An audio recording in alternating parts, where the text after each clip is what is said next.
Come what may, bring it on. I'm gonna love it. Welcome to LDS Unmarried Life, a podcast for single members of the Church of Jesus Christ of Latter-day Saints who find themselves single either because they're divorced, widowed, or not yet married. There is no affiliation with the church. Before we get into today's topic, I just wanted to remind you all to please go to YouTube and subscribe there so we can start a community where we can conduct polls and things like that. Also, this podcast can be found on iTunes, Stitcher, Google Play, Spotify, I think. That's about it, I think.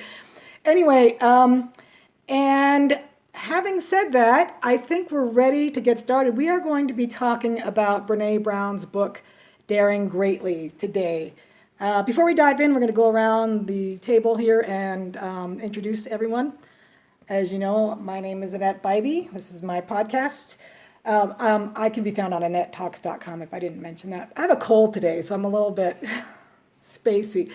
But I am 50. I've been divorced for almost 4 years now. I have 3 girls, ages 11, 10, and 8. They keep having birthdays, so it's hard to keep up. And I think that's it. We have a new gentleman here. Hi, I'm Chris. I'm 37, been divorced about 1.5 years.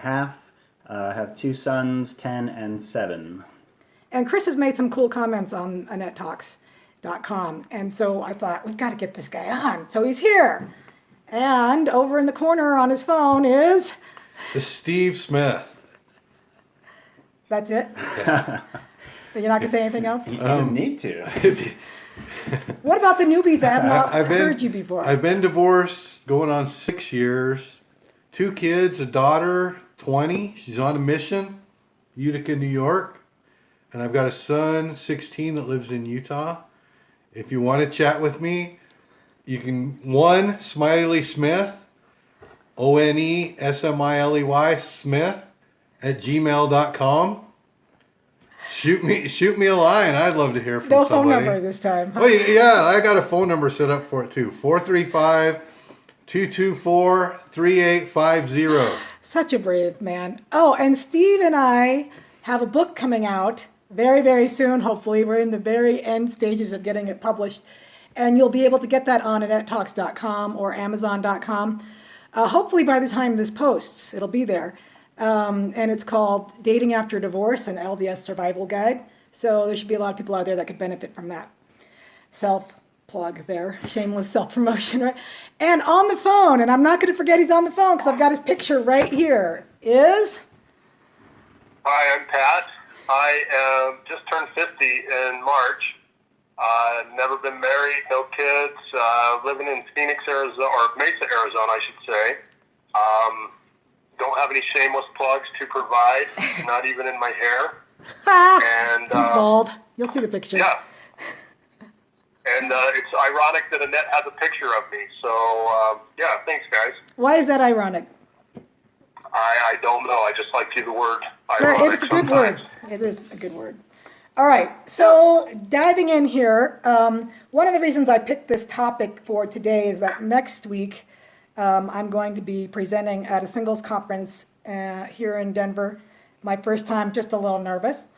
By the time because I'm going to sit in the audience and heckle, that's why. Yeah, that's why I'm so nervous. And so I thought it would be good to go over some of this first. By the time this posts, I will be done.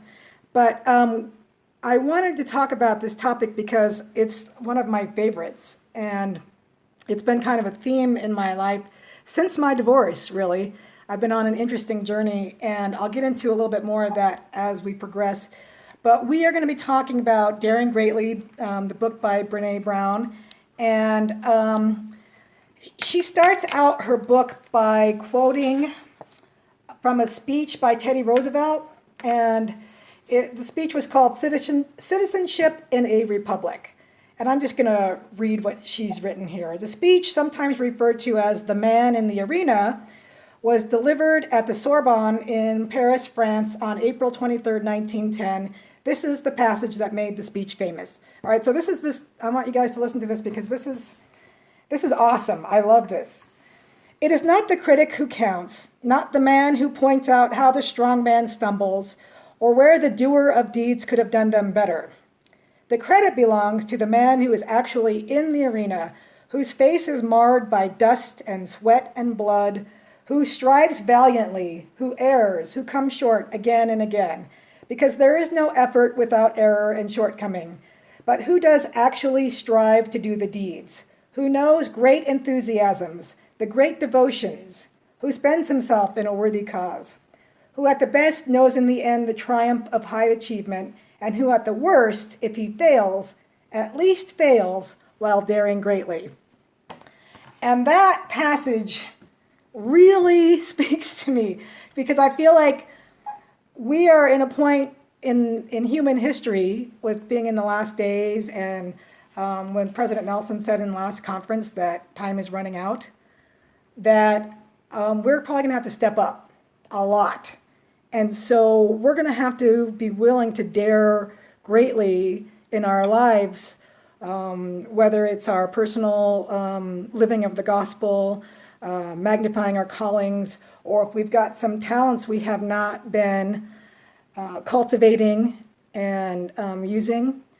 And I really like the idea that getting out there and trying your hardest is the important thing, and whether or not you fail is not important.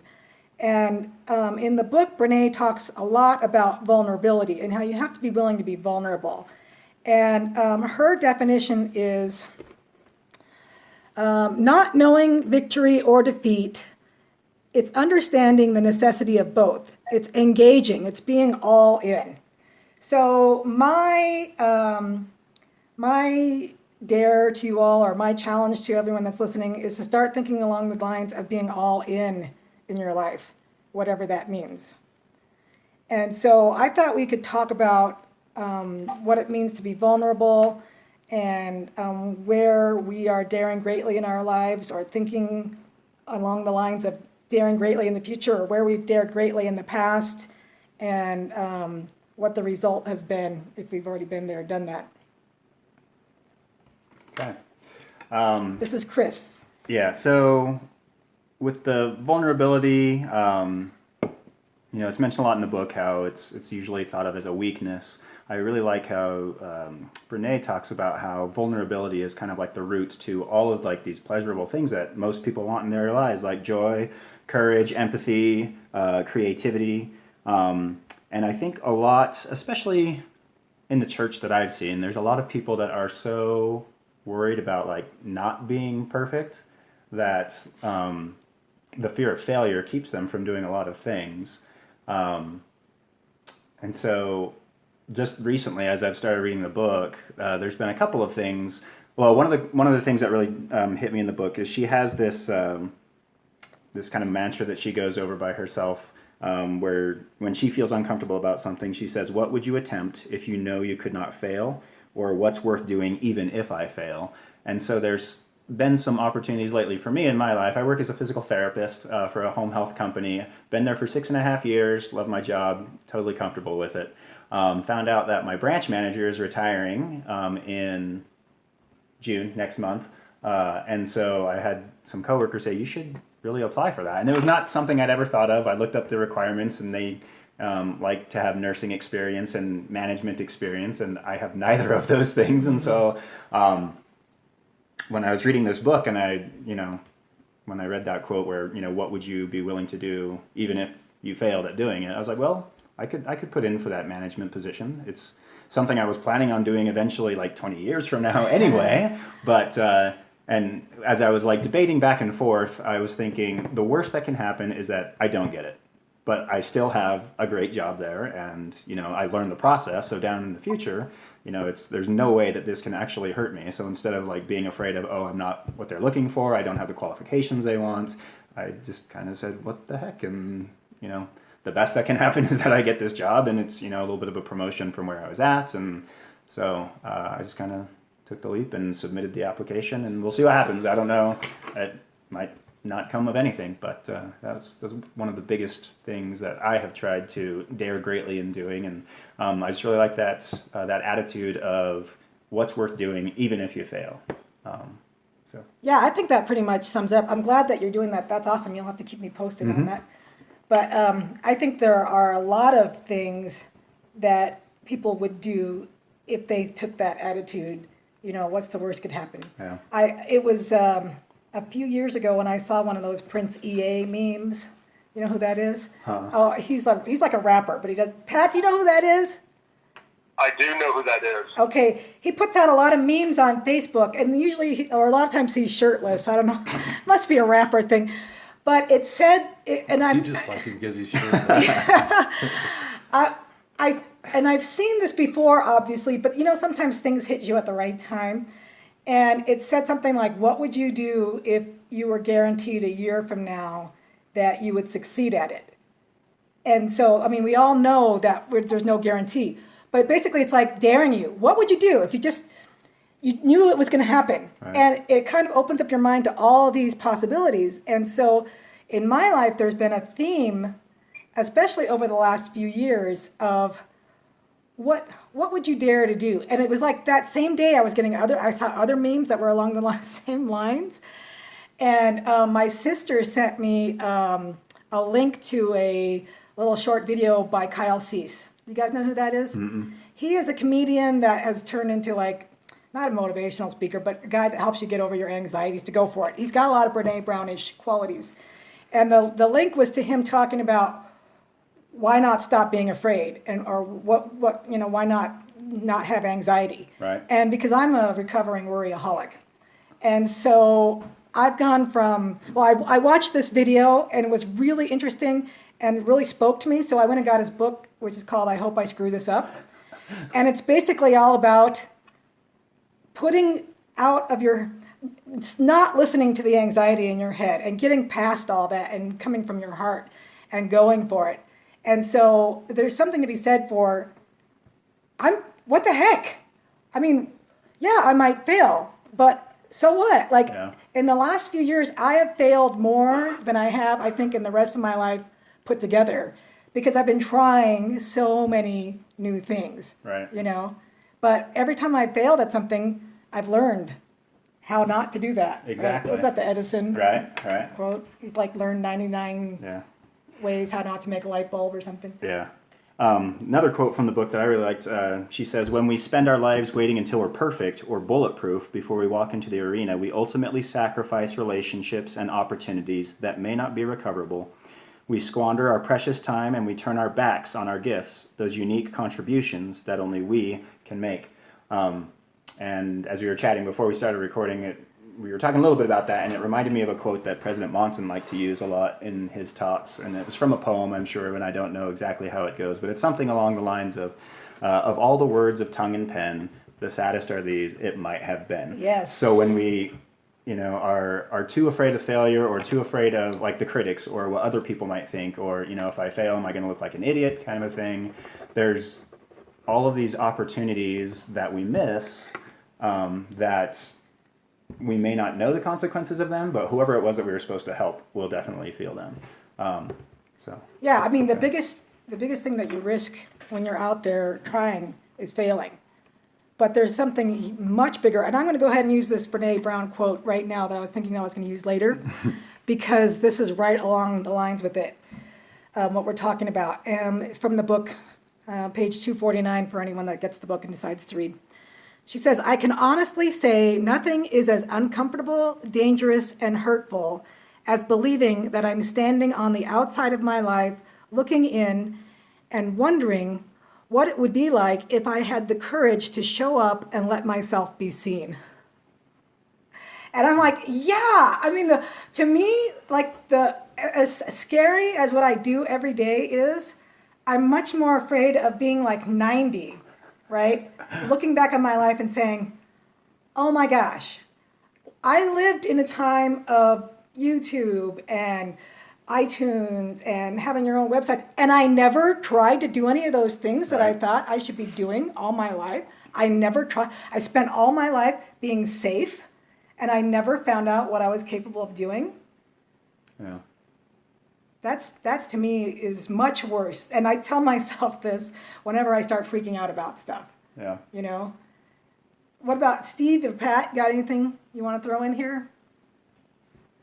Yeah, I've got just kind of tell you a story from when I was in high school. I hated the way whenever we'd go work out in the gym at high school, all that lactic acid buildup just makes you just sore the whole next day, and some days after that you would have to go back and go into the weight room again because the coaches are giving you developmental opportunities, so to speak. I remember one day I was in there working out, and I figured out that if I didn't change the weight on the bars and I was lifting the same weight all the time, I didn't get sore the next day. Right. And so a friend of mine who worked out quite a bit more than I did, he came up to me and he asked me why I did it, and I explained it to him, and he said, you will never get stronger unless you start to lift more weight. And that's always resonated through my life, that, yeah, we're going to go through pain, but if we're not going through pain, we're not growing. And it's what we decide to make out of whatever, if it's a mistake or whatever pain we're going through. If we don't do anything with it and we play it safe, we never get anywhere, and we never get stronger. Yep, that's a good analogy. That reminds me of what I'm coming to the end of. I don't know how many of you have been following me. Chris is nodding. Yes. Steve doesn't like what I'm doing. But I'm in day 27 today of a 30-day challenge that I gave myself. And I have to tell this story because this was not something that I sought out. But stuff comes to you sometimes at a time, and you have an opportunity to either go for it or back away from it. And this scared the crap out of me. And I've come to realize that if something really scares me, that's something I better do. Right. Yeah. And so about 28 days ago or 29 days ago, I saw on Facebook my editor sent me a copy of this article about 30-day bae, they called it. And people don't know what bae is. It's just like, it's street talk for boyfriend or girlfriend. It means before anyone else. But there's this company in Utah that puts people, they accept applications from single people between ages 25 and 35 or something. But they match people up according to like personality tests and things. And then they have them commit to dating each other for 30 days. And I really liked the concept because it seems like today people tend to have a hard time getting past the first and second date. And, we've talked about it on this podcast before about some of the reasons. And I think, some of the reasons are for men, there feels like there's a plethora of women out there and they can just keep dating and dating. And so they hear something they don't like on a first or second date and they're like, move on. Yep, never had that experience. All right, Chris, I could see that you were. Anyway, we'll get back to that. But I think sometimes it's like we see something we're not quite sure of, and so we jump ship really quickly. And so I've been one of those people who's had a gazillion first dates, several second dates, a few third dates, and like one short relationship since my divorce almost 4 years ago. And since I came out of a bad marriage, obviously everyone that's divorced came out of a bad marriage. Oh, mostly, I would say. But since I came out of a marriage, let's just say that leaves me trust challenged when it comes to men. I've wanted some relationship experience. And it's hard to do when I can't get past a first date. So I really liked the idea of a 30-day relationship. But, I don't live in Utah and I'm not 25 to 35. And so I knew I couldn't go through that avenue. Right. Well, what's interesting is like a day or two after I read this article and I posted it on Facebook because I want to get a discussion going, I got a text message from a guy in another state. And he had seen the comment that I made on Facebook that I liked Ben Shapiro, which really random, and he saw it on he liked to comment and he Facebook stalked me and he saw that I was a Ben Shapiro fan. And so anyway, he liked that and he started messaging me. Well, he's very emphatic that he wanted to try a relationship, even though I do not do long distance, and I'm really vocal about not doing long distance. Right. And so I had said to him, I really like this idea of a 30-day relationship, but I don't see how it could be done long distance. He's like, I have some ideas. So he was just like really interested, and I'm like, I I don't know. And so, I thought about it for a day or two and basically let him talk me into it. And so I first agreed to doing that, which was already scary enough. But then I had someone make a comment that you should really chronicle this every day. And so I said, okay, I'm going to YouTube about this every day. And I've never done anything like this. I mean, obviously I have my podcast and I've done some YouTube, but never sitting there every day and chronicling something personal. But it all came to me at the same time in the perfect storm of, I dare you. I swear it's like Heavenly Father's like, I dare you. Double dare you. 'Cause Yeah. you gotta do it and chronicle it. That's so. right. And so I was like, okay, I'm just going to take the leap. I'm going to make the leap. And so I agreed to do the relationship. I agreed to YouTube it. And so I am now in day 27. And today's Saturday. Tuesday's our last day. And so I've been doing this now. And the first 15 days, I was looking for the door the whole time. I kept hoping that he would drop out. I was hoping something would change. I really wanted out. It was a really hard first 15 days. But I learned so much about myself. Like I learned that I had a lot of baggage to work through, which I kind of knew intellectually, but until you're in it, you don't know. And luckily for me, Jay, who knew what I was doing, was really supportive through the whole thing. But so here I am almost at the end of doing it. And what's really cool is a lot of people have been watching on YouTube and commenting, and they're like invested in this too. Yeah. And I've had people messaging me, especially women messaging me and saying, thank you for doing this. You're giving me courage. It's much easier when I can see somebody else going through it. Right. And it is not, I can feel like my face red right now just at the thought of doing this, because it's not been easy at all. This has really been stretching me way out of my comfort zone to the point where I can't even see my comfort zone anymore.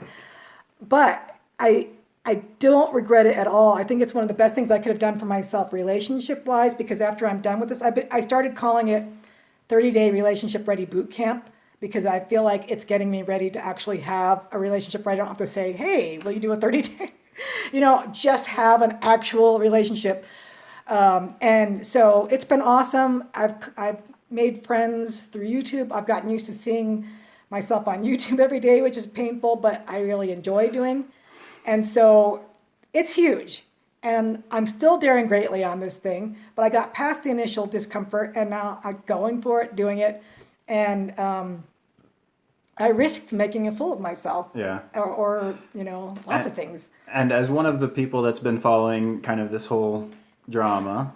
Have you been watching any of it? I have. But I've also been following along with the comments and stuff. And so it's been actually helpful. So I'm glad that you put yourself out there as a sacrifice for everyone else so that we didn't have to do it, but we could learn from what's going for you. Exactly. What does Brene say about that? I don't know. She says that everyone loves to see other people be vulnerable, but they don't want to be vulnerable. Well, and just listening to the comments that other people have made or different things, I've learned a lot of stuff. And then also listening to all of the podcasts, trying to catch up in the last 2 months once I found out about this podcast.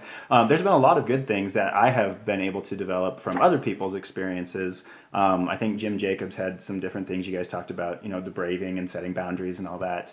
The different relationship model. Because as I was listening to the early days of the podcast, I was like, oh my gosh, I should have read this book that they were writing when I first got divorced, because I would laugh every time. I was like, that was totally me. Yes, that was totally that's me. Why we wrote the book, right, yeah. Steve? And so, because it seems common sense, but when you're first in it. Right? I mean, the emotions and the hormones and everything is just going everywhere. And so, yeah, it was nice to know that I was kind of going through the progression normally and but yeah, and then just different stages of relationships as you're talking about how you're going through them. And then, I kind of have a tendency of, when a girl's interested in me, I get dead focused on that. And, I kind of not try to rush it, but, I kind of try to rush it. So, and that's kind of what happened in my relationship that led to my marriage, which ended up falling apart because we didn't take enough time beforehand or work on it enough during the marriage to to really make it work. And so next time around, that sounds like a good podcast. How do I avoid a second divorce? Right? Yeah. Well, there's stuff you can do. You could just not get married again. I guess I would do that. But that's the 100. That's not where I want to go. I would eventually like to get married again. But I've trying to learn from mistakes here, and not letting the failure from the first time knock me down, but learning from it, and daring greatly enough to put myself back out there again, and meet people and try to do it differently and hopefully more effectively. So this time around. if you were newly divorced right now and you saw the book come out, you would buy it, right? I might be intimidated about it, but if I had friends getting divorced right now, I'd be like, you need to read this book because I don't want you screwing up your relationship abilities in the next 6 months when you're too when you're not quite ready for it. So I thought there was a lot of good advice in there. So I think that that's another reason why I was given this dare to do this 30-day thing, because I wrote the book, right? Steve and I wrote the book together, like we know, right? And so I'm holding myself out as an expert. I mean, I'm an expert in going through what we've gone through. Right. But now I'm like, yeah, I've got skin in the game. I've been in there. And so because Steve's had relationships. He's had girlfriends since I've known him. But this was, outside of that 3-week relationship I had a few years ago, this was the first time that I was like all in a relationship and like going through all the mechanics of like. It's only because you haven't been vulnerable enough. I think I'm super vulnerable on this 30-day thing. Maybe. I can tell you, I can guarantee. You guys see about 5% of what goes on when you follow this. Yeah. You're not you weren't there for the ugly crying and stuff like that. Yeah, it's like real reality TV, like, Yeah, I don't share all of it, but. Yeah. I also think that some of the stuff that Brene says and some of the theme from Kyle Cease, and I recommend his book, I hope I screw this up, because what he talks about is, and I think this is true, and I think Brene says kind of the same thing, but the gift that we have to offer to the world, the stuff that we have to offer to the world is unique to each one of us. Right? We all have our own talents, our own skills, our own abilities, our own way of seeing the world that if we aren't developing, the world's going to be deprived of. Right. Right? And so that's why I feel like not everybody is going to be wanting to do a 30-day thing and get on YouTube and, but it felt right for me, and I was okay with putting myself out there in that way. And that's why also for me, I'm doing the podcast, and I've in the last 4 years, I've been on this journey of rediscovering me, and that includes reading Brene Brown and reading Kyle Cease and reading Boundaries books, but also going back to my patriarchal blessing. Yeah. And looking and saying, what are my skills and what's my mission in life? Am I fulfilling the missions in life that I have? And it's interesting as you start opening yourself up to what are those missions, that you go back to your blessing, and all of a sudden a lot of stuff that you weren't really understanding before starts to make sense. Like, mine has some pretty obvious tie-ins to like what I'm doing right now with the podcasting and the writing. And so for me, I kept opening myself up a little bit more and a little bit more down the line to like, what's the next step? Okay, Heavenly Father, I trust you that this is what I'm supposed to do. Like back in those days when I was reading the Prince EA memes and reading Kyle Cease and reading Brene Brown. And Carol Tuttle is another awesome author that I recommend to you all about living your highest life, basically. I would receive a little prompting here and a little prompting there. Like one of my promptings was go buy a camera. I'm like, okay. So I went and bought a camera, and then Steve started talking about wanting to write a book about dating after divorce. And he said he had an outline, but I don't know where the outline went, but I found the outline, right? And then I wrote an article about it. And then I wrote an article about parenting. And one day I was out for a walk and I had the inspiration, why don't you submit that to Meridian Magazine, which is, an online LDS magazine that I read all the time. And so I went home and I was like, they're not going to want this. And I sent it like the very next day. Boom, we love this article. We want it. Right. And so I posted that. I published that article. And since then, it's been like 5 or 6 articles with them. And then I was like, hey, Steve, this article is a book. We need to write the book together. And so what's it been, like a year and a half since we started on that thing? Steve's nodding. This is audio, Yes. Steve. Yes. Okay. Yes. And so we spent a lot of time writing this thing together. And I don't know if you realize, Steve, but you were vulnerable in writing this book because you put some personal stories out there. And I mean, we both are. We're putting our names out there on a book that there's every possibility people could be like, this is stupid, this sucks, whatever. But we're putting it out there anyway, because I don't think it's stupid and it sucks. I think it's decent. Right. But every time you put yourself out in a public forum, because, that 30-day bay thing, remember? Did you see the one where I talked about the guy? I got an instant message from a guy. Oh, yeah. Oh, my gosh. He kind of tore into you a little bit. Yeah, and he tore into me a lot. And but, when you put yourself out there, you take that chance that you're going to be smacked down. Yeah. You got something you want to I say? do, and Brene says something about that in the book. It says, "Nothing has transformed my life more than realizing that it's a waste of time to evaluate my worthiness by weighing the reaction of the people in the stands." Which, when it's negative, that's also a good thing. But on the flip side, when it's positive as well, like not getting too big of a head on yourself, because then you, I think, probably stop being vulnerable when all you're getting is good feedback. Well, and and she things like said that, and then you you stop become growing. addicted to it too, And you don't that want to too. keep going unless you're getting more of it. Yeah. But then what happens when you get something negative? You can't handle it. Right. And that's like the from the passage that I read earlier. It's not the critic who counts, Right. not the man who points out how the strong man stumbles. So the critic doesn't matter. The critic can sit there all day long. You get out there in the arena with me. Right. You get sweat on your face, you get mud on your face, and then I'll listen to you. And Brene Right. talks about that a lot in the book, that, she's had some real shame storms that happened to her when she put herself out there on TED Talks and other places. And she'd get all these comments from people, a lot of times anonymous comments.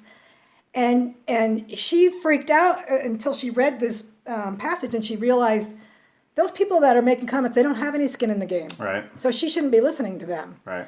And so you can't listen to the critics. Yeah. It's harder when we're dating and the critics are the people we date. Yeah.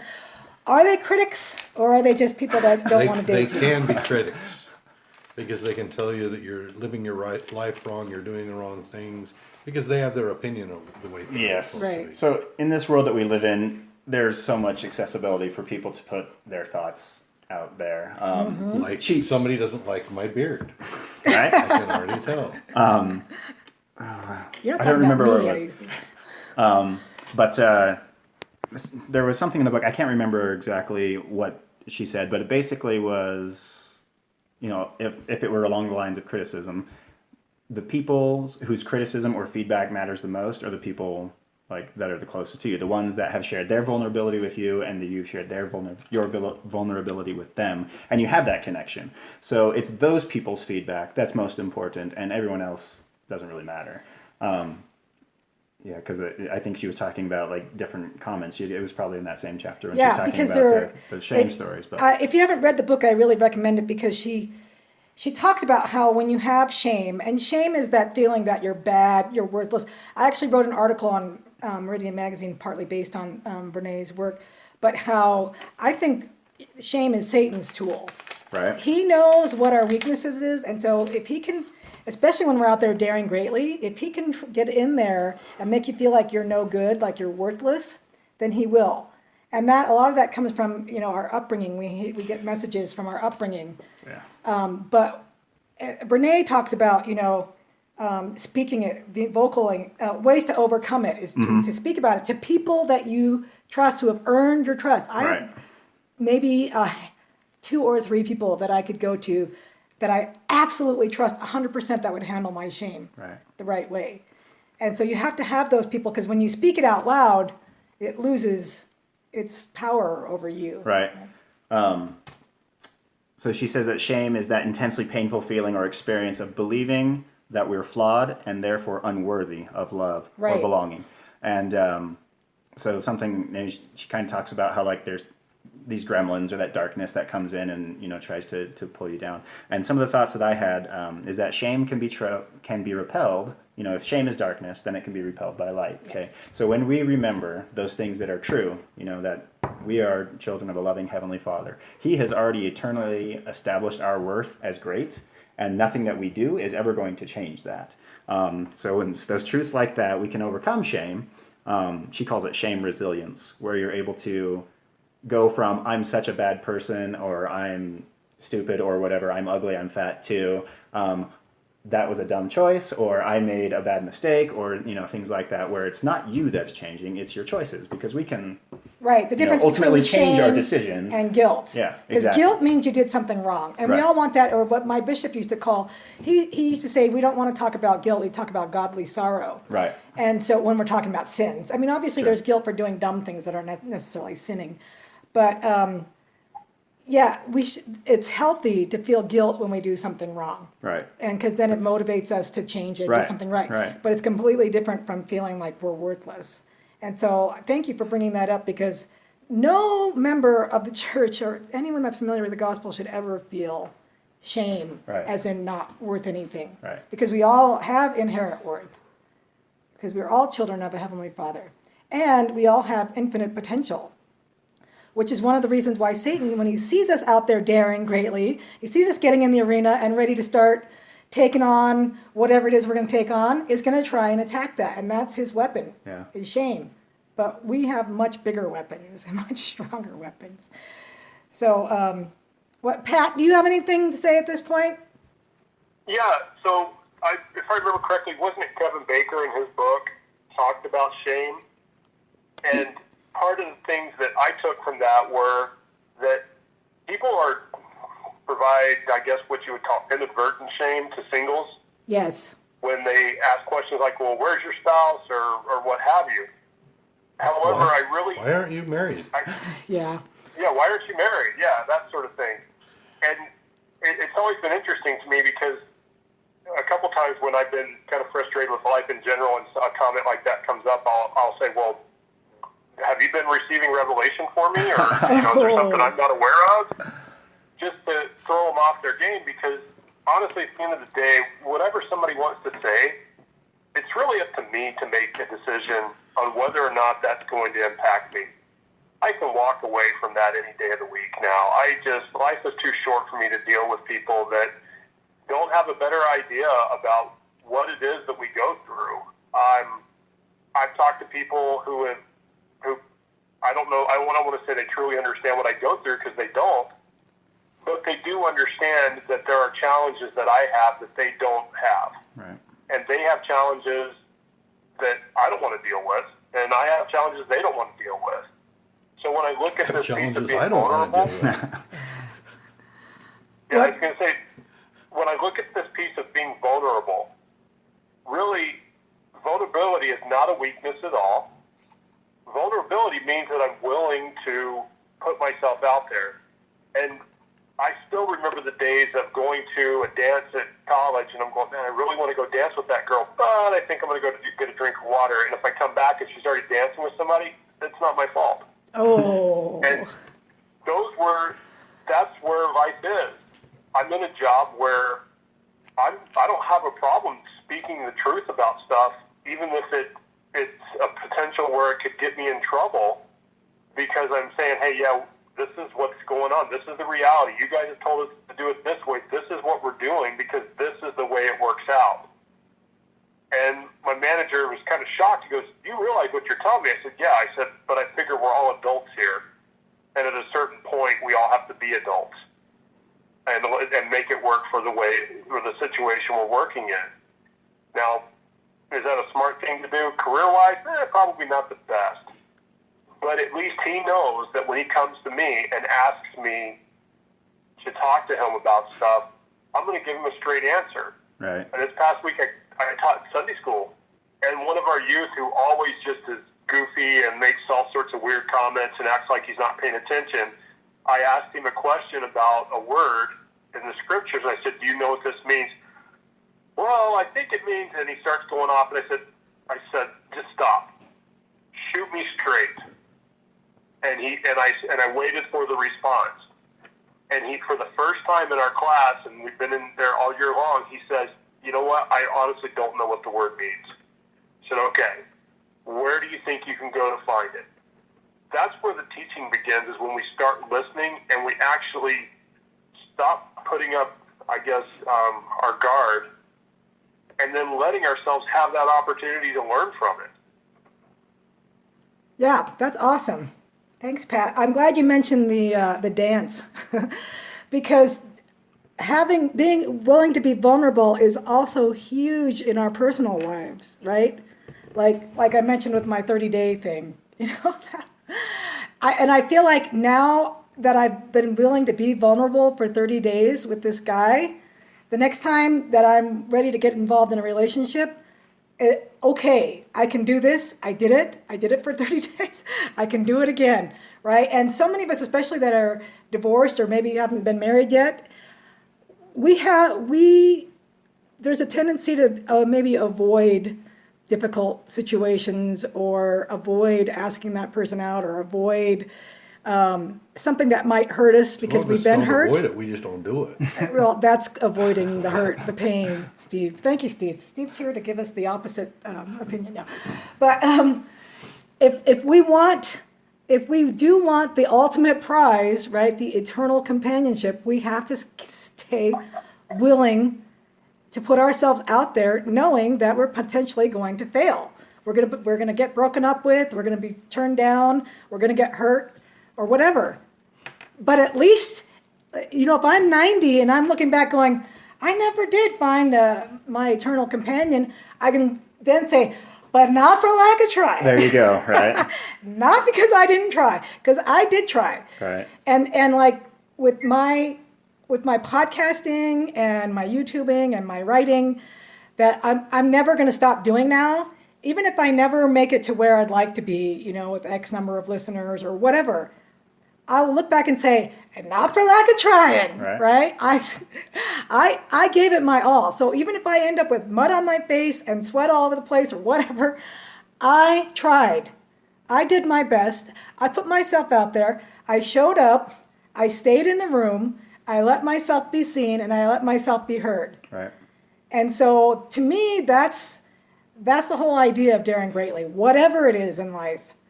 And so I'm hoping that people that are listening will start thinking about what is it that they have been shying away from? What is it that scares them?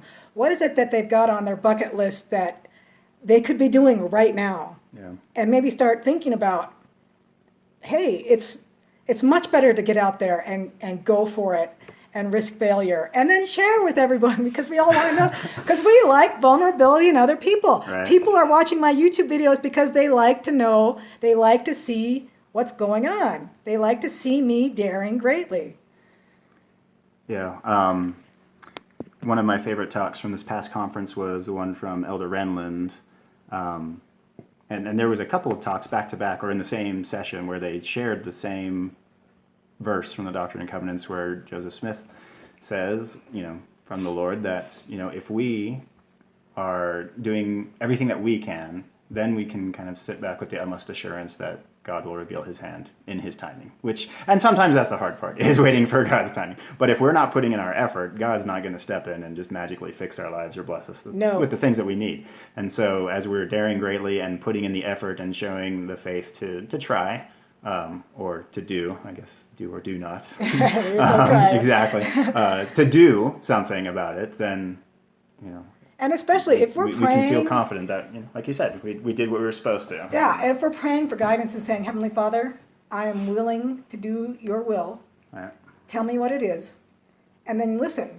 Because Heavenly Father, on my journey, has been telling me every step of the way. If I don't know what to do next, I keep going forward. And then I ask, and he'll tell me. And he has inspired me. Do you ever argue? With Heavenly Father? I told him that Mother's Day better not snow. But because sometimes I'll have those little arguments where I really don't want to do that.